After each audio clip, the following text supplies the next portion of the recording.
Yes, Kimilu is here. The Honorable Faith Odhiambo, former President of the Law Society of Kenya. Mheshimiwa Ruben Ndolo is here. We only have one apology, Your Excellency, from two. Okay. Governor James Orengo, who was appearing before my former committee, Public Accounts Committee. My tour in that committee terminated this afternoon, Your Excellency. He was appearing before the Public Accounts Committee, and he got held up. The Honorable Majimbo Kalasinga is in South Africa, and the Honorable Clive Gisairo is in DRC. These are troops we have dispatched to look for friends for Linda Mwananchi. And also Governor Natembeya is on his way. So we have only two missions here. We have only two missions here today. First of all, as Linda Mwananchi, we have gone around the country. Your Excellency, our people want to see us together.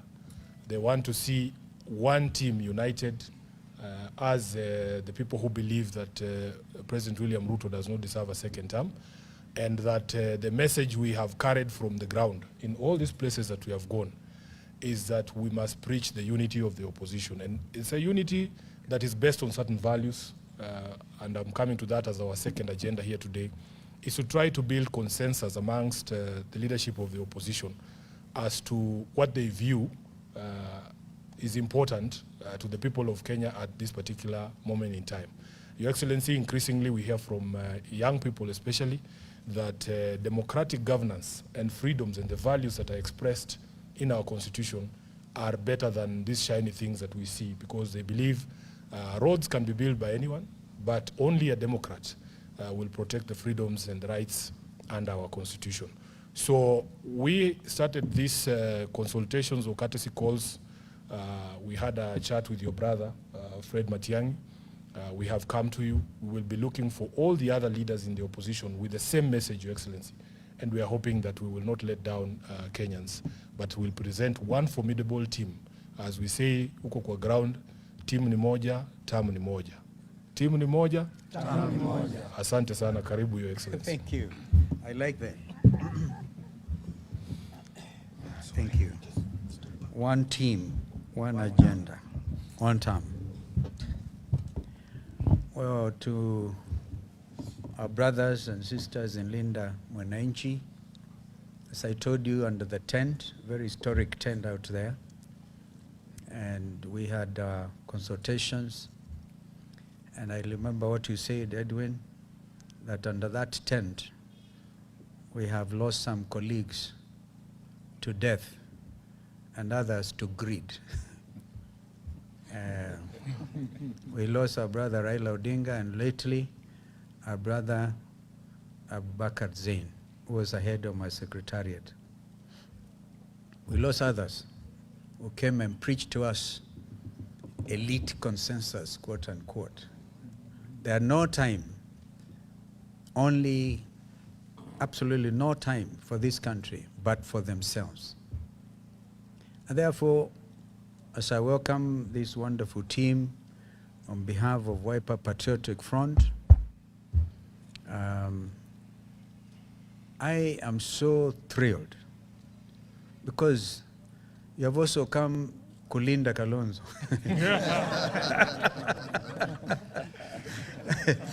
Because I'm under attack, a terrible attack, that I met William Ruto yesterday, even this morning. I'm supposed to be joining him for 7 o'clock presser. Understand you'll be asked the question, are you talking to the opposition? That's the reason he has called for this press conference. So that we are talking to all of them, including Kalonzo. Umekuja kunilinda kweli. Kulinda hilo jina ambalo kwa uwezo wake Mwenyezi Mungu nimejaribu sana kulilinda. Wakati wa kulinda katiba, kulinda utu wetu kama wananchi, the right to a free democratic society is clearly enshrined in our Constitution 2010. It's a document that has enabled even you, Linda Mwananchi, to get to where you are. The right to assemble, the right to go for the highest office in the land. And so We know that my younger brother here, Edwin, is running for president. Yes. I can tell you that on the 10th of October last year, I forgot to bring that declaration of intent, which was given by WPF, that I, as we speak to you, I'm their presidential candidate. I'm sure you know Ndugu wa Munyoro is a presidential candidate for DCP. I'm sure you know that my brother Eugene Wamalwa is a presidential candidate for DAP. I'm sure you know when we went for PLP, our sister, my twin sister, Mother Karua, is a presidential candidate for PLP. Tumeenda kuwinda. Ukiwinda, hamwezi kupitia njia moja kama ni adui sampli hii ya William Ruto. Napitia routine na ile ingine. But we want to assure Kenyans that we are going to unite. We have no option. All of us who love this country so dearly, who have sacrificed so much that this country can be a true democracy, not a dictatorship, not a kleptocracy, not a gangster regime, not a gangsterism, which is what it is today. So I want to tell Mr. William Ruto, please stop. Stop imagining that one Stephen Kalonzo Musyoka can ever join you. We'll meet at the ballot. We will have that conversation at the ballot on the 10th of August next year, God willing. Correct. We pray to God that He gives you good health. He gives us good health. Tukutane pale so we can now consolidate our democracy. Amen. And do away with this pretense. The people of Akalao are an amazing lot of people. They have actually brought, in addition to the Gen Zs, the people of Akalao are amazing people. They have shown that the right to development is a basic right. The right to get those roads and all those other things is their right. But they will write, they will vote, and there's such a determination. I think we have a 2002 moment. I remember that time, any of us trying to look backwards, wananchi walikuwa wanamwangalia kabisa. Yeyote yule ambaye atathubutu kuharibu hisia na matarajio ya watu wetu wa Kenya, atajipata kwingine kubaya sana. So I want to conclude by wishing Linda Mwananchi well. Thank you, sir. We are waiting for you. Thank you, sir. On Monday, I am the party leader of Azimio La Umoja One Kenya. Once you have sorted out your the registration details, and by the way, the Honorable Karoli Omondi is a Secretary General. I'm the party leader. We have a meeting on Monday. The council, which is chaired by President Uhuru Kenyatta, and the executive, which I chair also as party leader. We have almost clearly visualized the way forward, but we continue to share that with you. But in the meantime, fight hard. Don't relent. I gave you some of the foot soldiers. I gave you Patrick Makau, member for Mavoko. I gave you kijana yangu, Deputy Secretary General, Mwashako, because you wanted, you complained that watu walikuwa naangalia sura za nyinyi, unaona wanaume wenye nyuso dark. You wanted that tighter face. Kijana mwembamba, Mheshimiwa Kimilu, member for Kaiti. And I think that this is the spirit of freedom. We come along with Senator Richard Onyonka, Senator Khalwale, kijana Kibagedi, kijana yangu, over time. But of course now we are trying to do something. Okili Njiru Ndegwa, Senator Wambua, of course, is the only one remaining. I was tempted to tell him. Sorry. Some water maybe. Some water?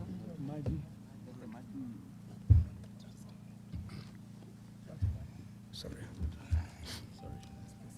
Let's to calm down. Because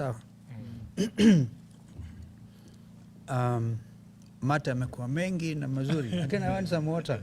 I was telling Senator Wambua to think in terms of standing in solidarity with his colleagues in the Senate.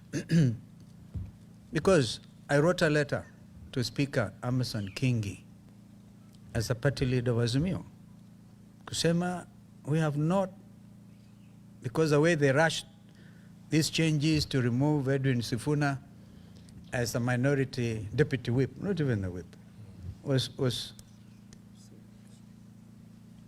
just simple, unfortunate conspiracy. And so there's no point, there's really no point of belaboring this point.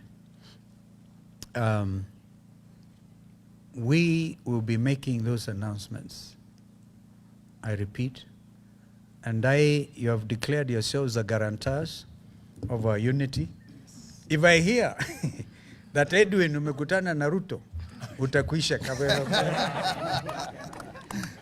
If my brother Rigiji ajaribu kamwe, because they are sending all kinds of emissaries, ajaribu kusema, akutane na Ruto, that will be the end of it. Remember the story in the Bible of Lot's wife? Yeah? You look back, anybody looking back will be a betrayer of national consciousness. Thank you. So I just wondered, I think there's something I may have wondered today, but I think what we do is you continue. As I said, my other colleagues, JB Muturi, I hope you reach out to him. I'm sure you reach out to Martha, you reached out to Fred, reach out to everybody, to Amunyoro. Yeah, to Amunyoro, and so that we, at the end of the day, remember in 3 days' time, today is the 30th day of July, 2026.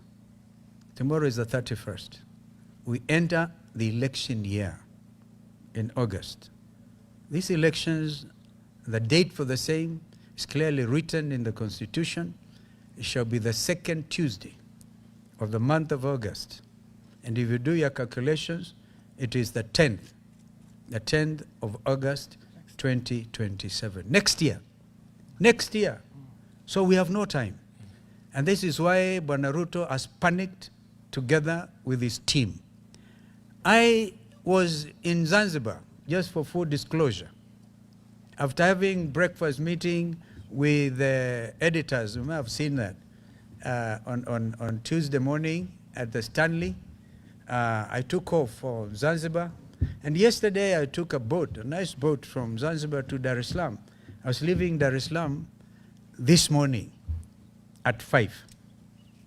So just ask yourself, unless Ruto and his bloggers, na nikaona watu wamepata wasiwasi sana.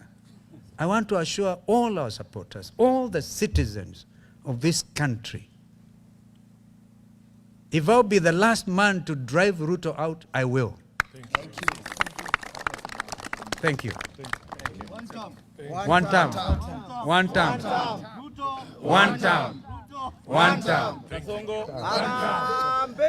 Aende asiende.